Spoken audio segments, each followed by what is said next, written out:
जाते हैं तो 40 क्वेश्चन होते हैं, तो 40 ऑब्जेक्टिव क्वेश्चन होते हैं। आप जो है आंसर लिखकर आंसर शीट दीजिए और वहां से रिजल्ट शीट दे दिया जाता है। घर में जाकर देखिए कि आपने सवाल नंबर 1 को क्या ठीक किया, बी को क्या, और 2 मिनट के अंदर आप अपना हिसाब खुद कर ले सकते हैं, कितना मार्क्स लेंगे आप खुद इवैल्यूएट कर ले सकते हैं। आज के जमाने में क्या है, ऐसे होते हैं। ये जो जिंदगी का जमाना है, जिस वक्त रूह कब्ज करने के लिए हालत सकरात में इंसान होता है, वहां इंसान की जिंदगी गवाही देती है कि अब तेरी जिंदगी खुसरान की जिंदगी है। मरते वक्त उसे महसूस होता है, हमको नहीं महसूस होता है। हमको लगता है वो तो बड़ा आदमी था, बहुत बड़ा बादशाह था, बहुत बड़ा मिनिस्टर और एमपी था, बड़ी ऐश की जिंदगी करता था, हम समझते हैं। लेकिन उसे मालूम है सकरात के वक्त में उसकी जिंदगी गवाही देती है कि खुसरान के साथ इस दुनिया को छोड़ रहा है, कोई फायदे की जिंदगी तूने नहीं की।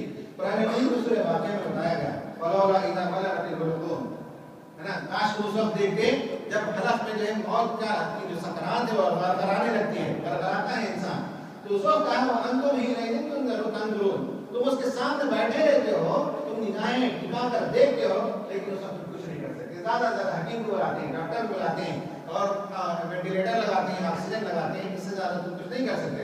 वनहनु अक़रबु इलैहि मिनकुम वलाकिन ला तुबसिरून, लेकिन उस वक्त मौत के वक्त हम उससे ज्यादा करीब होते हैं, तुम करीब नहीं। हालांकि तुम सराहने बैठते हो, लेकिन उसके करीब हम होते हैं, हम जानते हैं कि इसकी सूरत हाल क्या है। कुरान पूछता है फलौला इन कुंतुम गैर मदीनीन, अगर तुम किसी के महकूम नहीं हो, किसी की गिरफ्त में आने वाले नहीं हो, तो कहा कि इनको जो जान निकल रही है उस जान को लौटा कर बताओ, ये जो मर रहा है उसे जिंदगी देकर तो बताओ, तुम्हें अगर हिम्मत है। तो इंसान की मोहलत जिंदगी बताएगी कि इंसान खसारे में है। ये पहला स्टेज होगा, सकरात जब बताएगा, हमारा जो मोहलत है, हमारी जो टाइम में हमने जिंदगी बसर की, वो बताएगी इंसान हमने खुसरान की जिंदगी बसर की। अगर हमने खुसरान की ईमान और अमल सालेह करते रहे इंशाअल्लाह बच जाएंगे, कामयाब हो जाएंगे। उसके बाद दूसरा मरहला आता है सकरात के बाद, रूह कब्ज करने के लिए आती है। अच्छे मोमिन होते हैं तो उनकी रूह बड़ी आसानी से निकाली जाती है। हदीस में ये बात आती है कि फरिश्ते आते हैं, जन्नत से मखमल का कपड़ा ले आते हैं, सराहने बैठते हैं और सलाम करते हैं अदब से और कहते हैं या अय्युहन नफ्सुल मुतमइन्ना इरजिई इला रब्बिका राज़ियतन मर्ज़िय्या। कहा जाता है कि निकल अपने रब की तरफ, आहिस्ता से सलाम करके निकालते हैं तो उनकी जान आसानी से निकलती है। लेकिन जो खुसरान वाले हैं, जिन्होंने अपनी जिंदगी का ज़ियान किया है, उनकी जिंदगी का हाल ये होता है। कुरान मजीद कहता है कि जब आते ही फरिश्ते वलो तरा इद्दतम लजीना कफरुल मलाइकतु, आज तुम उस वक्त को देखते जब मलाइका रूह कब्ज करने के लिए लोगों के पास आते हैं, उन्होंने जिंदगी का खुसरान किया, जिंदगी का कोई फायदा नहीं उठाया, जिंदगी जानवर की तरह बिताते रहे। उनके बाद जब फरिश्ते आते हैं तो क्या फरानी यज़रिबूना वजूहहुम अदबारहुम, फरिश्ते उनको झापड़ मारकर, तमाचे मारकर और उनके पीठों में और गोले की हड्डी में मार मार कर उनकी जान निकालते हैं।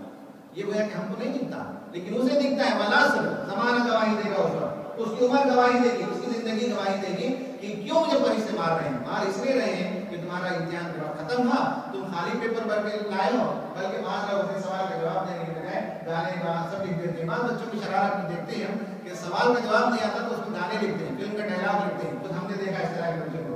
तो फरिश्ते जो उसी वक्त पेपर को देखेंगे और पिटाई करके उसकी रूह निकाल कर ले जाएंगे, ये रूह कब्ज करते वक्त ये हाल होगा। फिर उसके बाद जब मैदान हशर में पहुंचेंगे इंशाअल्लाह, बाद में हमारा कल से कुरान होगा, सब मैं उस पर बात करूंगा, वहां पे आदमी को मालूम होगा कि मेरी जिंदगी को सराहनीय जिंदगी।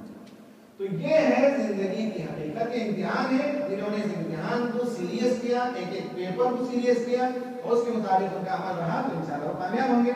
और जिन लोगों ने जिंदगी को सीरियस नहीं लिया, बल्कि आम जानवरों की तरह जिंदगी बसर करते थे, कुरान मजीद ने कहा कि इंसान मतलब जानवर तो 3 काम करता है। इंसान भी बात अपनी 3 काम में अपनी जिंदगी बसर करता है।